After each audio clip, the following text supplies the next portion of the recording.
စုတောင်းခြင်းဟာဘုရားခင်နိုင်ငံတော်ထဲမှာနည်းပညာဖြစ်တယ်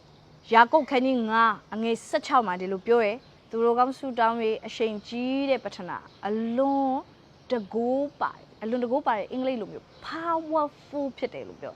ဘုရားခင်နိုင်ငံတော်မှာစုတောင်းခြင်းက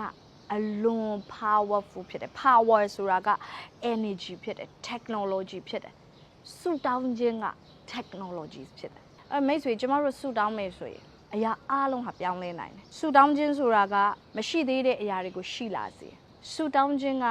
ပုံတရံနေအသွင်တွေကိုပြောင်းလဲစေတဲ့မိသားစုဝင်တယောက်မပြောင်းလဲဘူးဆိုရင်သင်ဆူတောင်းပေးမယ်ဆိုရင်ပြောင်းလဲလာမှာဖြစ်တယ်တဲ့နိုင်ငံဟာသင်ဆူတောင်းမယ်ဆိုရင်ပြောင်းလဲလာမှာဖြစ်တယ်အဲ့ဒီဆူတောင်းခြင်းက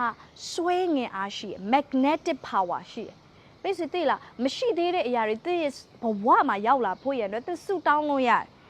ကောင်းတဲ့အရာတွေရောက်လာဖို့ငွေကြေးတွေရောက်လာဖို့တင်းရဲ့အသက်တာထဲမှာကောင်းကြီးတွေရောက်လာဖို့မျက်နှာသားတွေရောက်လာဖို့အိမ်အောင်ဘက်ရောက်လာဖို့အချို့သူတွေဒီနေ့သင်ဘဝထဲမှာဝမ်းမြောက်ခြင်းတွေကျမ်းမာခြင်းတွေရှင်လန်းခြင်းတွေအောင်မြင်ခြင်းတွေအခွင့်အရေးတွေတင်းတဲ့အတွက်အပြောင်းလဲဖြစ်စီမဲ့အရာတွေရောက်လာဖို့ရန်အတွက်သဆုတောင်းလို့ရဆုတောင်းခြင်းက technology ဖြစ်တယ်သူကဆွဲငင်နိုင်တဲ့အင်အားရှိတယ်အဲ့ဒီပစ္စည်းတားနိုင်တဲ့ power လည်းရှိတယ်အဲ့တော့ကျမတို့ဆူတောင်းခြင်းက magnetic power ဖြစ်တယ်လို့မျိုးသူဟာဘာ power လည်းရှိလဲဆိုစီးတားပြီးတဲ့ power လည်းရှိတယ်အဲ့ဒီဆူတောင်းတဲ့လူရဲ့နယ်နိမိတ်ထဲမှာ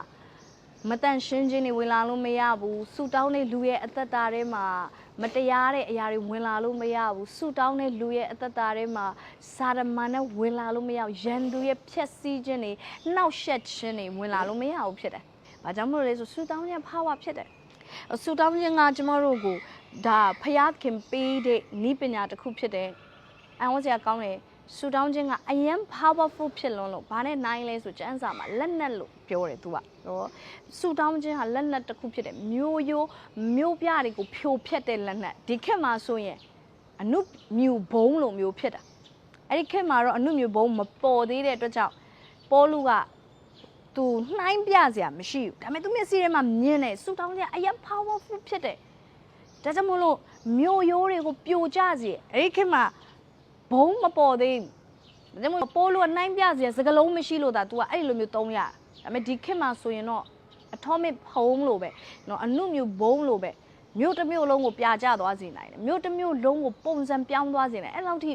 ဆူတောင်းခြင်းတကူပါဆူတောင်းခြင်းဟာအရင် powerful ဖြစ်တယ်เนาะ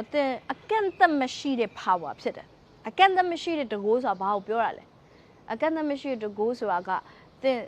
င်ကိုဘေးအရာကမှတားလို့မရဆူတောင်းတဲ့လူဘေးအရာကမှတားလို့မရဟာနာကတားမရနိုင်ဘူးဒါပေမဲ့ဆူတောင်းတဲ့အတွက်ကြောင့်မို့လို့တားရလာသူ့တားလို့မရဒီသူ့ရဲ့ biology အခြေအနေကသူ့ရဲ့ခန္ဓာကိုယ်အခြေအနေအားနည်းချက်သူ့ခင်မွန်းတဲ့အားနည်းချက်သူ့ရဲ့အားနည်းချက်ကတားလို့မရ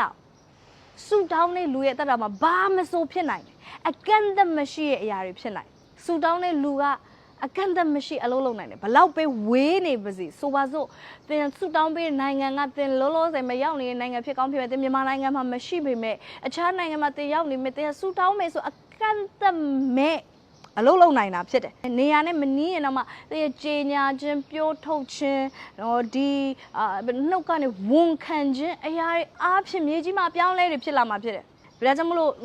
ဆူတောင်းခြင်းအရင်တကူပါဆူတောင်းခြင်းကအကန့်အသတ်မဲ့ဖြစ်တယ်ဘေးသူကမှဆူတောင်းခြင်းတားလို့မရဘေးဖွဲ့စည်းမှတားလို့မရဘေးလူကမှတားလို့မရဒါကြောင့်မလို့ဒယီလကဆူတောင်းတဲ့အရာရှင်မေရလာတားတယ်ဆူတောင်းလို့မရဘူးလို့ပြောတဲ့ခါမှာဒယီလပြောတယ်ဆူတောင်းခြင်းဘယ်သူမှတားလို့မရဘူးအဲဒါကြောင့်မို့သူဆက်ပြီးတော့ဆူတောင်းနေမြဲတိုင်းပဲတောင်းတယ်အဲ့ခါမှာချင်းသေးတွင်းနဲ့ချခြင်းခံရတယ်ဒါပေမဲ့ဘယ်သူမှတားလို့မရဘူးချင်းသေးတွင်းနဲ့ကနေပြန်ပြီးတော့လွတ်မြောက်လာဆူတောင်းခြင်းက unlimited power ဖြစ်တယ်unlimited power